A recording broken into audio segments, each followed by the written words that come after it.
How to refresh on Mac. I'm going to show you it on a web page and also in Finder. Let's go to the Finder first. In Finder, you can see I have all these documents. Let's say I want to go to desktop. In desktop, there is something that I have updated, but it is not coming up in Finder. How do I fix it? So let's say I go to the subscribe folder, and in subscribe folder, I have the share folders. If something I have updated over here and it's not showing up, I simply go back and then open the folder back up again. There is no proper refresh button for any MacBook like you generally do have on a Windows. For example, on Windows you can just press F5 and it is going to refresh whatever that is you're using. So there is no refresh button on Mac. You just have to do this. But let's say you go to a browser.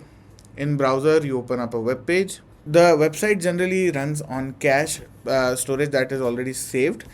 But to do a hard refresh on a website, you want to press Command plus Shift plus R to refresh it. It may or may not work on some browsers, but for example, if I open up Brave, as you can see, I have changed the browser, and if I try the same thing again, I can press Command plus Shift plus R, and it is actually going to do a hard refresh.